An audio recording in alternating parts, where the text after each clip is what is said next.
Jesus realmente existiu? Será que podemos ter certeza, historicamente falando, de que existia um homem na Judeia no primeiro século que conseguiu muitos seguidores, morreu crucificado em uma cruz e cujos discípulos continuaram o movimento que ele iniciou? Mesmo que você não acredite em seus milagres, sinais sobrenaturais e que Jesus é o Filho de Deus, o que não é o meu caso, será que podemos ter certeza da existência histórica de Jesus? Esse é o segundo vídeo em que expomos as evidências em favor da historicidade de Jesus. No primeiro vídeo falamos de Flávio Josefo, Suetônio, Plínio o Jovem e outros. Hoje vamos começar com um homem chamado Marabar Serapião, que escreveu uma carta para seu filho depois de 73 d.C. Aparentemente, seu filho era um oficial romano. Nessa carta, Marabar Serapião dá alguns conselhos para seu filho. Entre esses conselhos, ele fala sobre o perigo de perseguir pessoas boas. Ele cita vários exemplos de pessoas boas que foram perseguidas e das desgraças que caíram sobre seus perseguidores. Entre os exemplos de pessoas boas perseguidas, ele cita Sócrates, Pitágoras e o rei sábio judeu que foi morto injustamente pelos judeus. Para Serapião, a destruição de Jerusalém foi uma punição aos judeus por terem matado seu rei sábio. Mas ele diz que o rei sábio continuava vivo por causa da sua lei, que havia deixado entre seus seguidores. A maioria dos estudiosos entende que provavelmente Serapião estava falando de Jesus ao mencionar o rei sábio judeu que foi morto injustamente e cuja mensagem ainda continuava. A ligação que ele faz entre a destruição de Jerusalém e o castigo divino sobre aquela geração de judeus se assemelha muito ao discurso de Jesus em Mateus 23, onde Jesus fala do juízo de Deus que viria sobre aquela geração. Saindo de Serapião, vamos para Tácito, que foi procônsul da Ásia Menor no início do século II d.C. e escreveu uma obra famosa chamada Anais, por volta de 115 d.C. Nessa obra, Tácito conta a história do Império Romano. Ele escreveu sobre o incêndio de Roma que aconteceu durante o reinado de Nero. Segundo Tácito, o próprio imperador Nero tramou um incêndio de Roma porque queria mudar a arquitetura da cidade. Por isso, contratou incendiários para tocar fogo na cidade, ou seja, na opinião de Tácito, o grande incêndio que ocorreu em Roma em 64 d.C. durou vários dias, destruiu boa parte da cidade e foi causado pelo próprio imperador Nero. Tácito escreve que Nero colocou a culpa do incêndio nos cristãos e que, por causa disso, sujeitou os cristãos da cidade aos mais cruéis tipos de punição. Veja só o que Tácito escreve. Para acabar com o boato, Nero atribuiu a culpa e infligiu as mais refinadas torturas a uma classe odiada por suas abominações chamadas de cristãos pelo povo. Cristo, de quem deriva o nome, sofreu a pena máxima durante o reinado de Tibério, às mãos do procurador Pôncio Pilatos. Reprimida por um momento, essa superstição perniciosa irrompeu novamente não apenas na Judéia, a origem deste mal, mas também em Roma. Veja o que Tácito diz. Ele menciona Cristo, fala que Cristo recebeu a pena máxima durante o reinado de Tibério César, nas mãos de Pôncio Pilatos, e diz que os seguidores de Cristo foram reprimidos, mas prosperaram novamente, tanto na Judéia quanto em Roma. Essa é uma evidência forte em favor da historicidade de Jesus, pois Tácito tem a historicidade de Jesus como certa. Saindo de Tácito, vamos agora para um crítico ainda mais ferrenho do cristianismo, um cara chamado Luciano de Samósata. Luciano de Samósata foi um escritor sático do século II, que não era cristão. Ele zombava de praticamente todas as religiões, filósofos e superstições de sua época. Por volta de 165 d.C., escreveu uma obra chamada A Morte de Peregrino. Nessa obra, ele faz vários comentários zombando do cristianismo e dos cristãos. Ele fala que os cristãos adoram um homem que foi crucificado na Palestina e que esse homem deu origem ao culto e à adoração dos cristãos. Depois ele chama os cristãos de infelizes porque acreditam que terão vida eterna e se entregam para serem presos por causa de sua fé. Ele também fala que os cristãos adoram seu legislador sofista que foi crucificado. Fica claro que para Luciano de Samósata, Jesus foi um personagem histórico que morreu em uma cruz e iniciou o movimento dos cristãos, de quem Samósata zomba. Quero falar também sobre o Talmud babilônico, porque ele faz algumas citações sobre Jesus. Mas primeiro, o que é o Talmud babilônico? Basicamente, o Talmud babilônico é um enorme registro de debates, comentários e aplicações da lei de Moisés feitas por rabinos famosos do judaísmo. Todos esses rabinos estudavam a lei de Moisés e faziam comentários sobre como aplicá-la à vida dos judeus. Discordavam entre si em algumas leis e interpretavam a lei segundo seus entendimentos. Todos esses estudos dos rabinos foram reunidos a partir do século III d.C. na antiga Babilônia, e assim nasceu o Talmud babilônico. Por meio dele, os estudiosos obtêm várias informações sobre o judaísmo dos tempos de Jesus. Vários desses rabinos fizeram os mais variados comentários sobre Jesus. Falaram que Jesus era filho de Maria, falaram da execução de Jesus, falaram que Jesus era um professor da Torá,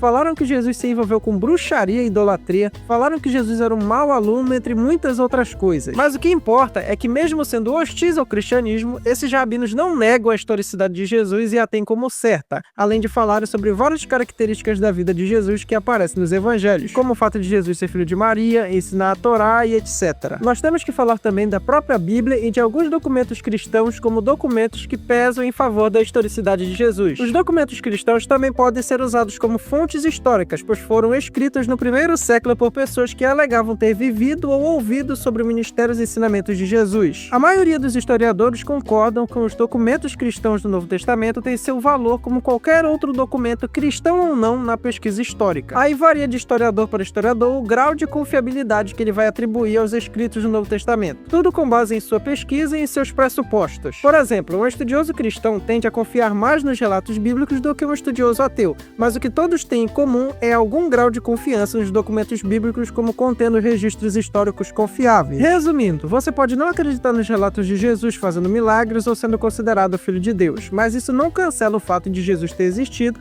e ter sido registrado pelos evangelhos. As 13 cartas de Paulo são forte evidência em favor da historicidade de Jesus. Elas falam sobre o que Paulo ensinava a respeito de Jesus e de seus ensinamentos. Paulo era uma pessoa que se encontrava com os discípulos de Jesus, tinha contato com eles, ensinou sobre Jesus e conviveu com numerosas pessoas que viveram com Jesus. Paulo tinha como convicção, assim como todas as pessoas que estavam com ele, que Jesus existiu, e ele começou a escrever suas cartas por volta de 20 anos após a morte de Jesus. Há também os 4 evangelhos, que são documentos que buscam fazer um relato sobre o ministério de Jesus. E provavelmente algum ou alguns deles foram escritos por pessoas que andaram com Jesus. Também são documentos fortes em favor da historicidade de Jesus. Há também a hipótese de que alguns dos evangelhos usaram uma fonte mais antiga ainda, conhecida pelos estudiosos como fonte Q, ou seja, é provável que tenha existido um documento ainda mais antigo sobre Jesus. Os 27 livros do Novo Testamento têm como fundamento inquestionável a existência de Jesus no primeiro século, e até 100 depois de Cristo, todos eles já haviam sido escritos. Há também cartas cristãs não canônicas escritas até a metade do segundo século que têm como verdade inquestionável a existência de Jesus. Todas elas falam sobre os fatos relacionados a Jesus como algo que inquestionavelmente aconteceu. Temos, por exemplo, a de Daquê, a primeira epístola de Clemente, a epístola de Barnabé, cartas de Inácio a Antioquia, carta de Policarpo aos Filipenses, martírio de Policarpo, pastor de Hermas, os fragmentos de Papias, a epístola de Dioneto e muitos outros. Todos esses documentos e citações de documentos têm como algo inquestionável a existência de Jesus. Então há uma grande quantidade de documentos históricos cristãos e não cristãos que datam de 49 d.C. até 150 d.C., registrando a existência de um personagem histórico chamado Jesus, que viveu na Judéia no primeiro século, tinha discípulos e foi crucificado durante o governo de Pôncio Pilatos na Judéia.